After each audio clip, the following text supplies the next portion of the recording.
नमस्कार. आजच्या सवालमध्ये तुमचं मनपूर्वक स्वागत. आजच्या सवालमध्ये आज माझा प्रश्न आहे, पडद्यावर बघू शकता. आमदार हक्कभंगाच्या अधिकाराचा गैरवापर करत आहेत का? हा प्रश्न मी तुम्हाला अशासाठी दाखवतोय की अत्यंत व्यथित मनाने आणि जबाबदारीने हा प्रश्न मी आज विचारतोय आणि माझे सर्व प्रतिष्ठित पाहुणे या प्रश्नावर अत्यंत जबाबदारीने चर्चा करणार आहेत. विधिमंडळ हे लोकशाहीचं सर्वोच्च व्यासपीठ आहे राज्यातलं, याची आम्हाला सर्वांना जाणीव आहे.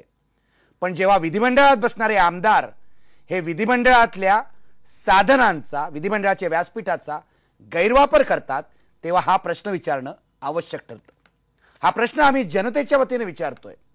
याचं कारण काल जो हक्कभंगाचा प्रकार 2 संपादकांवर, एक IBN लोकमतचा संपादक निखिल वागळे म्हणजे मी स्वतः आणि ABP माझाचे संपादक राजीव खांडेकर यांच्या विरुद्ध हक्कभंग आला, माझ्यावर विधानसभेमध्ये आणि आम्हा दोघांना विधान परिषदेमध्ये, त्यावर चर्चा करण्यासाठी विधानसभेने आणि विधान परिषदेने जो वेळ खर्च केला, मीडियावर सगळ्यांनी मिळून जो हल्ला केला, जनतेचे प्रश्न अस्तित्वात असताना, दुष्काळाचा प्रश्न अस्तित्वात असताना, बजेटवर चर्चा झालेली नसताना मीडियावर हल्ला करण्यासाठी सदनाच्या कार्यकाळाचा असा गैरवापर केला जाऊ शकतो का?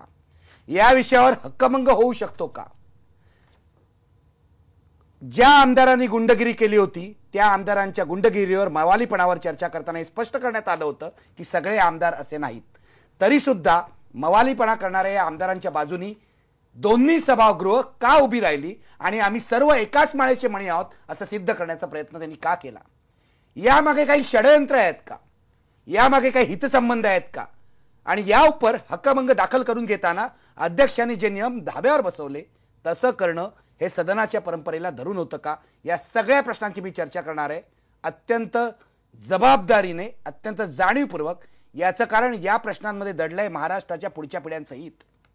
महाराष्ट्र जर गुंडांच्या हातात जायचा नसेल, महाराष्ट्रातले लोकप्रतिनिधी सर्वच्या सर्व खराब आहे असं मत जर लोकांचं व्यक्त व्हायचं नसेल आणि लोकांच्या असंतोषाला विकृत वळण धारण करायचं नसेल, तर आजच या प्रश्नाची चर्चा केली पाहिजे आणि चुकीच्या दिशेने जाणाऱ्या लोकप्रतिनिधींना रोखलं पाहिजे असं आम्हाला वाटतं. म्हणून ही चर्चा आहे. मी चर्चेला सुरुवात करणार आहे. माझ्यासोबत आहेत अत्यंत नामवंत पाहुणे. माझ्या स्टुडिओमध्ये आहेत काँग्रेसचे बंडखोर नेते अजित सावंत, माझ्या स्टुडिओमध्ये आहेत सुप्रसिद्ध कायदेतज्ञ ॲडव्होकेट उदय वारुंजीकर, माझ्या पुण्याच्या स्टुडिओमध्ये आहेत अजित अभ्यंकर, कॉम्रेड अजित अभ्यंकर, ज्येष्ठ कम्युनिस्ट नेते आहेत आणि त्यांचा राजकारणाचा अभ्यास आणि राजकारणाचा अनुभव मोठा आहे.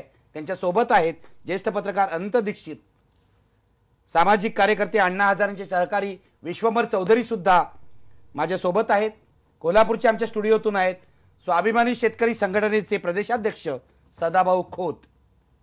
आणि नंतरच्या चर्चेमध्ये माझ्या सोबत येणार आहेत मानवी हक्क अभियानच्या कार्यकर्त्या मनीषा टोकले आणि साताऱ्याहून सुप्रसिद्ध लेखक विचारवंत डॉक्टर दत्तप्रसाद दाभोळकर सुद्धा. माझी सर्व पाहुण्यांना ही विनंती राहील सुरुवातीलाच की हक्कभंग आम्हा दोघांवर आला हा व्यक्तीचा भाग आपण सोडून देऊया. व्यक्ती सापेक्ष चर्चा करण्यात अर्थ नाही. याचं कारण आम्ही जे प्रतिनिधी आहोत ते इथल्या प्रसारमाध्यमांचे प्रतिनिधी आहोत, ज्या प्रसारमाध्यमांनी जनतेची भाषा बोलली पाहिजे अशी अपेक्षा आहे. पण हक्कभंगाच्या निमित्ताने जे वर्तन लोकप्रतिनिधींनी केलं त्यावर आपण चर्चा करूया, अधिक खोलात जाऊन चर्चा करूया आणि हक्कभंगाचा हा गैरवापर आहे का याची चर्चा करूया. मी चर्चेला सुरुवात करतोय अर्थातच अजित अभ्यंकर यांच्यापासून.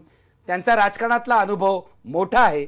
अजित अभ्यंकर, मंगळवारी एका पोलीस अधिकाऱ्याला मारहाण होण्याची ऐतिहासिक घटना विधान भवनामध्ये घडली.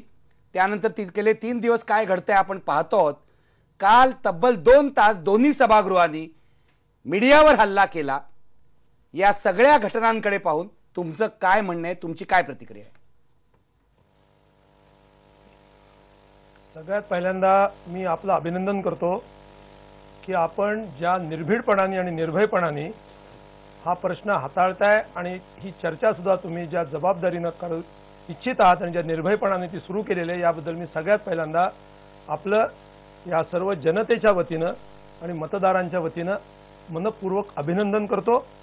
महाराष्ट्रामध्ये लोकशाही ही पोलिसांना विधानमंडळात मारहाण करणाऱ्या आमदारांच्या हातात नसून मतदारांच्या हातात आणि नागरिकांच्या हातात अजूनही आहे आणि ती राहील याची ग्वाही या चर्चेमधून निश्चितपणे मिळेल असं मला वाटतं.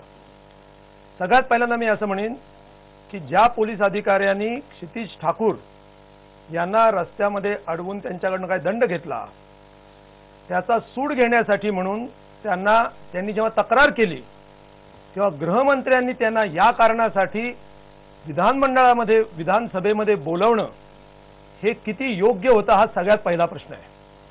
कुठल्या कारणासाठी अडवलं याची चर्चा गृहमंत्र्यांनी केली का नाही मला माहित नाही, परंतु ते तिथं आल्यानंतर म्हणजे तुम्हाला एखाद्या आता कुठल्या तरी घरात बोलवतो आणि माझ्या घरात बोलवून आता बघतो तुमच्याकडं अशा पद्धतीचीच ही काही धमकी होती का काय अशी शंका याला निश्चितपणे जागा आहे. त्याच्यानंतर त्यांना तिथं मारहाण झाली. ती मारहाण होताना कित्येक आमदार जमले असं सगळं मीडियाचे रिपोर्ट्स आणि ते फुटेज सुद्धा आहे असं ऐकून आहे. त्यामधून आणि त्याच्यानंतर त्यांना अटक करण्यासाठी जेव्हा पोलीस त्यांना शोधत होते त्यावेळेला अत्यंत तांत्रिकतेचा फायदा घेऊन त्या पोलिसांच्याच विरोधामध्ये आगपाखड करण्याचा प्रकार झाला आणि त्यांना अटक ही दुसऱ्या त्या दिवशी न होता ते शरण आले अशा प्रकारच्या एक बातम्या प्रसारित केल्या. मी राजकीय कार्यकर्ता आहे. एखाद्या पोलीस इन्स्पेक्टरला अशा प्रकारे लाथाबुक्क्यांनी तुडवून जर कोणी मारहाण केली तर त्याचे परिणाम काय असतात हे निश्चितपणाने मी अनेकांच्या इतरांच्या बाबतीमध्ये होताना पाहिलेले आहेत. परंतु आमदार हे त्याच्यावरती आहेत असं समजून त्याच्याबद्दल टीका टिप्पणी आणि गंभीर स्वरूपाची अत्यंत सखोल अशा प्रकारची चर्चा एक संतापाची चर्चा ही होऊ नये ही मुस्कटदाबी व्हावी यासाठीच हा हक्कभंग प्रस्ताव हा दाखल करण्यात आलेला आहे असं माझं स्पष्ट मत आहे आणि असं महाराष्ट्रातल्या जनतेचं मत आहे. ही अत्यंत संतापाची भावना आहे. मी आपल्याला सांगतो ही जी निलंबनाची त्यांच्यावरती कारवाई केलेली आहे त्या निलंबनाची कारवाई करताना आणि हक्कभंगाचा प्रस्ताव मंजूर करून घेताना हे दोन्ही गोष्टी झाल्या. परंतु निलंबनाची कारवाई करताना आम्ही हे विसरू शकत नाही की अबू आझमी यांनी हिंदीमधून जेव्हा शपथ घेतली त्यावेळेला त्यांना भर विधानसभेमध्ये जी मारहाण करण्यात आली त्यावेळेला सुद्धा या मनसेच्या कुठले होते महत्त्वाचं नाही पण ते मनसेचे होते मुद्दाम या ठिकाणी सांगतो हे सुद्धा सांगणं महत्त्वाचं आहे. तेव्हा त्यांना निलंबित करण्यात आलं आणि ते त्यांचं निलंबन माझ्या आठवणीप्रमाणे 1-1.5 महिन्याच्या आतच ते मागे घेतलं गेलं व्हाईल त्यांना 1 वर्षासाठी निलंबित केलेलं होतं. 4 वर्षासाठी निलंबित केलेलं होतं. परंतु ते अगदी किरकोळ कालावधीमध्ये मागे घेण्यात आलं. स्वतः केलेला ठराव परिस्थितीमध्ये कुठलाही फरक पडलेला नसताना त्यांनी स्वतःचे शब्द कुठल्याही कारणाशिवाय इतक्या कमी कालावधी मागे घेतले. त्यावेळेला स्वतःच्या ग्रहाची अप्रतिष्ठा झाली असं अध्यक्षांना वाटलं का नाही हे आजपर्यंत कधी कळलेलं नाही. तिथल्या आमदारांना असं वाटलं का नाही हे आजपर्यंत कळलेलं नाही. सत्ताधारी काँग्रेस असेल किंवा राष्ट्रवादी असेल किंवा हे सगळे बनावट विरोधी पक्ष जे आहेत ते असतील यांना हे काय वाटले आम्हाला माहिती नाही. तेव्हा विधिमंडळाचा गरिमा हे जे हक्कभंगाचं जे कलम आहे हक्कभंगाचा जो अधिकार आहे म्हणजे याच्याबद्दल तक्रार करण्याचा हा इंग्लिशमध्ये त्याला ब्रीच ऑफ प्रिव्हिलेज म्हणतात. प्रिव्हिलेज कोणाचा असतो प्रिव्हिलेज आणि कशासाठी असतो प्रिव्हिलेज ही ब्रिटिश पार्लमेंटची परंपरा आहे. ही अशासाठी आहे आणि घटनेच्या 105 म्हणजे पार्लमेंटचं आणि 194 स्टेट लेजिस्लेटिव्ह असेंब्लीचं याच्यामध्ये घटनात्मक तरतूद आहे. याच्यामध्ये कशासाठी येते पण त्याचा उद्देश काय प्रत्येक कायद्याला काहीतरी उद्देश असतो. हा उद्देश एवढा आहे की संसदेमध्ये किंवा विधिमंडळामध्ये जे आमदार खासदार बोलतील त्यांना निर्भयपणे बोलता यावं. त्यांना कोणाची म्हणजे अगदी सरकारची सुद्धा भीती वाटू नये पोलिसांची भीती वाटू नये आणि त्यांना स्वातंत्र्य राहावं त्यांना एक प्रकारची मुक्तता राहावी यासाठी त्यांच्यावर खटला सुद्धा दाखल होऊ शकत नाही. त्यांच्या बदनामीचा सुद्धा खटला त्याच्यावर दाखल होऊ शकत नाही. यासाठी हा प्रिव्हिलेज आहे. हा प्रिव्हिलेज आम्ही विधिमंडळामध्ये लोकांना गुंडासारखी मारहाण करू आणि त्या गुंडांच्या अशी गुंडगिरी करणाऱ्यांच्या विरोधामध्ये जर बाहेर कोणी बोललं तर त्याची मुस्कटदाबी करू यासाठी हा प्रिव्हिलेज नाही. आणि म्हणून आम्ही अध्यक्षांना सुद्धा माझी विनंती आहे की या अध्यक्षांनी सांगायला पाहिजे होतं त्यांना की तुम्ही ताबडतोब बाहेर व्हा आणि पोलिसांना बोलवायला पाहिजे होतं असं माझं मत आहे. त्यांनी तिथं तुम्ही पोलिसांना तुमच्या परवानगीने यायला पाहिजे होतं ना पोलिसांनी आतमध्ये मान्य आहे तुम्ही बोलवून घ्यायला पाहिजे होतं तिथं असं माझं मत आहे. बरोबर आहे. अभ्यंकर मी येतो तुमच्याकडे पण मला बाकीच्या पाहुण्यांना पण चर्चेत आणायचं आहे. तुमच्या म्हणण्याचा अर्थ असा आहे की काल जी विधानसभेमध्ये आणि विधान परिषदेमध्ये चर्चा झाली हक्कभंग प्रस्तावावर, त्या व्यासपीठाचा गैरवापर झालाय.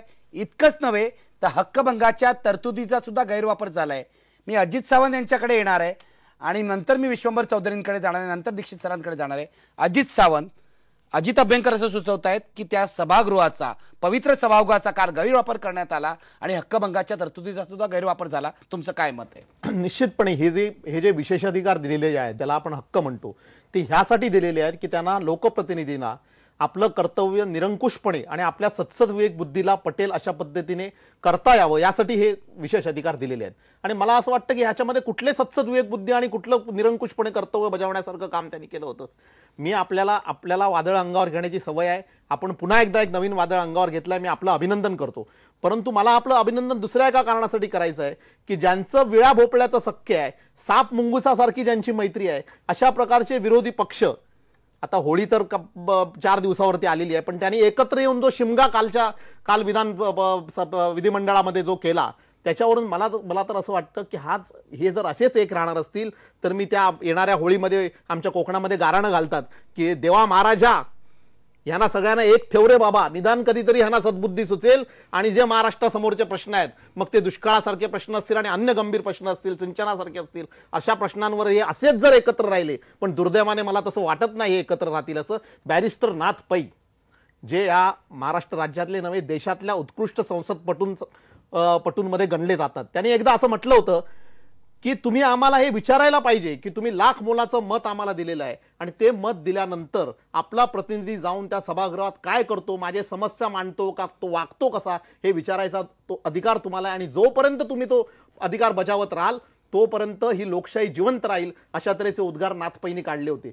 आपण जे बोललात या सगळ्या मंगळवारच्या घटनेनंतर आपण आणि इतर प्रसार माध्यमांनी ज्या भावना मांडल्यात त्या जनभावना आहेत. जनभावनेचं प्रतिबिंब आपल्या ज्या बोलण्यामध्ये आणि चर्चेमध्ये उमटलं आणि त्यामुळे जर हक्कभंग झाला असेल तर मला असं वाटतं की महाराष्ट्रातल्या बहुतांश मेजॉरिटी जनतेच्या मनामध्ये हे प्रश्न होते, त्या महाराष्ट्राच्या जनतेविरोधात हे हक्कभंग आणणार आहेत का, हा प्रश्न मला या निमित्ताने, आपल्या आजच्या चर्चेच्या निमित्ताने विचारला. महाराष्ट्राच्या 10 कोटी जनतेविरुद्ध हक्कभंग येणार आहे का, हा प्रश्न अजित सावंत विचारतायत.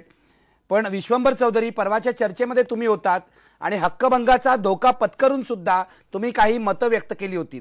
अपेक्षेप्रमाणे हा हक्कभंग करण्यात आलाय. मला सांगा की पोलिसाला एका मारलं होतं, एक अत्यंत गंभीर घटना होती की जे लोक आज पोलिसाला मारतात ते उद्या सर्वसामान्य माणसाच्या घरात घुसून सुद्धा हा प्रकार करू शकतात. इतकी भीतीदायक घटना होती, विधिमंडळाच्या लॉबीमध्ये घडलेली होती. मात्र हल्ला करण्यात आला, तो मीडियावर करण्यात आला. हा हल्ला किंवा हक्कभंग 2 संपादकांविरुद्ध होता की संपादकांच्या निमित्ताने जनतेची गळचिपी करण्याचा हा प्रयत्न होता? नक्कीच हा दहशतवादाचा प्रकार आहे, ही धमकी आहे की याद राखा, आमच्या विरुद्ध बोलला तर हक्कभंग करू. आमचा हक्क कोणता, तर विधिमंडळात मारामारी करून नंतर आम्हाला सज्जन म्हणायचं तुम्ही, हा आमचा हक्क आहे. म्हणजे आता फुलनदेवी खासदार होती, फुलनदेवीला काय गुंड नाही म्हणायचं, तिने खून केले होते, खुनी नाही म्हणायचं तिला.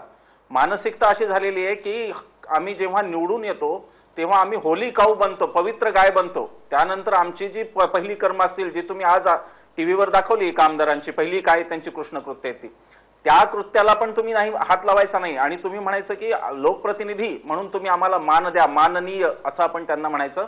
मला असं वाटतं निखिलजी, दुसऱ्या एका कारणासाठी मला आपलं अभिनंदन करायचं आणि खांडेकरजींचं सुद्धा.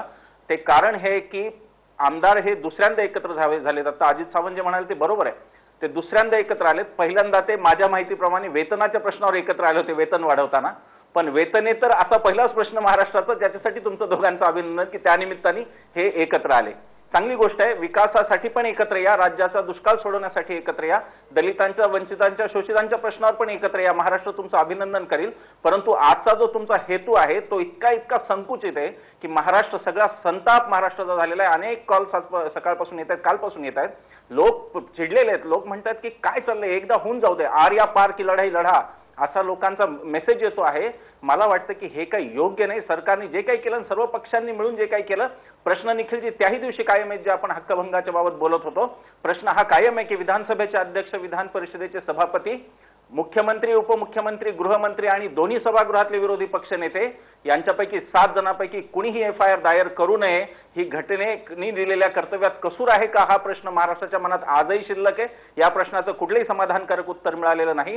ज्या टेपच्या भरोश्यावर आपण बोलतो, जे रेकॉर्डिंग झालेलं आहे, ते रेकॉर्डिंग आजपर्यंत पूर्णपणे महाराष्ट्राच्या समोर आलेलं नाही. माझी खात्रीशीर बातमी आहे की 2 ते 3 मिनिटांचं वगळण्यात आलेलं रेकॉर्डिंग, आणि माझी त्याच्याही पुढची बातमी आहे की काँग्रेसचे काही आमदार हे त्यामध्ये होते, त्यांना पद्धतशीर वाचवण्यात येत आहे, त्यामुळे ते रेकॉर्डिंग उपलब्ध नाही. राजकीय सौदेबाजीचा निखिलजी मी विषय मांडला होता आणि तो सोमवारी दिसतो आहे. 3 जणांचं निलंबन मागे घेण्याच्या बदल्यात आता विरोधी पक्ष शांत बसेल आणि सत्ताधारी आमदार कोण आहेत ते उजेडात येणार नाही. इतकी ही भयानक घटना असून, महाराष्ट्राला लाज आणणारी ही घटना असताना सुद्धा खरं म्हणजे हक्कभंग कोणाचा होतो? खेड्यामध्ये ज्या 3-3 किलोमीटर 4-4 किलोमीटर बायका पाण्यासाठी चालतात, त्यांच्या हक्काचा भंग तुम्ही केला नाही का 65 वर्ष तिथे बसून? तुम्ही पाणी देऊ शकत नाही लोकांना, तुम्ही बेसिक गोष्टी देऊ शकत नाही, तुम्ही लोकांचे प्रश्न कुठलेही सोडू शकत नाही, लोकांना त्यांच्या हक्कापासून वंचित ठेवता, फक्त मतदानाचं कर्तव्य करायला सांगता, आणि तुम्ही नंतर कुठलेही कर्तव्य न करता फक्त हक्काची अंमलबजावणी करता. हे यापुढे चालणार नाही. मी आपल्याला सांगतो, महाराष्ट्रात या विषयावर अत्यंत प्रक्षोभक असं वातावरण आहे. मी निखिलजी मुद्दाम सांगतो आपल्याला, आज अनेक सामाजिक कार्यकर्त्यांशी, ज्येष्ठ लोकांशी मी बोललेलो आहे. आम्ही सर्वजण वेळ पडल्यास राज्यपालांकडे जाऊन सांगणार आहोत की हस्तक्षेप करा यात, आता वेळ आलेली, कारण हे अराजकाकडे चाललेलं आहे. आणि एवढंच नाही तर सामाजिक कार्यकर्ते आणि पत्रकारच नाही तर यावेळेला आपल्याबरोबर पोलीस सुद्धा असणार आहेत. अनेक पोलिसांचे कुटुंबीय याबद्दल खेद व्यक्त करतात की पोलिसांना मारलं जात आहे. मला असं वाटतं की पूर्णतः राजकीय व्यवस्था एकटी पडणं हे याच्यातून दिसतंय. त्यांनी तो धोका पत्करायचा असला तर जरूर आपल्या विरुद्धचा हक्कभंग प्रस्ताव पुढे न्यावा. ठीक आहे, महाराष्ट्रामध्ये असंतोषाचं वातावरण आहे, हे खरं आहे. मी जातोय सदाभाऊ खोत यांच्याकडे, कोल्हापूरला. सदाभाऊ, माझ्या मनात प्रश्न निर्माण होतो, महाराष्ट्रातला शेतकरी आत्महत्या करतो, महाराष्ट्रातला शेतकरी गोळ्या झेलतो, दलितांवर अत्याचार होतात, दलितांची घरं जाळली जातात, 3 दलित तरुणांना कापलं जातं, तरी सुद्धा महाराष्ट्र विधिमंडळातले सर्व पक्ष एकत्र येत नाहीत. मात्र मीडियावर हल्ला करण्यासाठी, पत्रकारांवर टीका करण्यासाठी एकत्र येतात. सदाभाऊ, तुम्ही शेतकऱ्यांचे नेते आहात, काय म्हणाल या लोकप्रतिनिधींबद्दल? मी पहिल्यांदा खंडेकर साहेबांचा आणि वाघे साहेब तुमचं मी महाराष्ट्रातल्या शेतकऱ्याच्या वतीनं अभिनंदन करतो की तुम्ही खऱ्या अर्थानं एक धाडस दाखवलेले आहे. एका बाजूला जर बारकाईनं बघितलं तर गेले 3-4 दिवस झालं सलग सभागृहामध्ये निव्वळ काही शब्दांच्यावरून सभागृह बंद पडत आहे आणि त्याच्यामध्ये सगळे आमदार एकत्रित होऊन त्याचा शब्दाचा खीस पाडत आहेत. कारण मवाली हा शब्द ज्यावेळी तुम्ही उच्चारला त्याचा अर्थ आपण समजून घेतला पाहिजे, त्याचा संदर्भ समजून घेतला पाहिजे. तर न समजून घेता हा शब्द कसा आम्हाला लागू पडतो याच्यावर खीस पाडला जात आहे.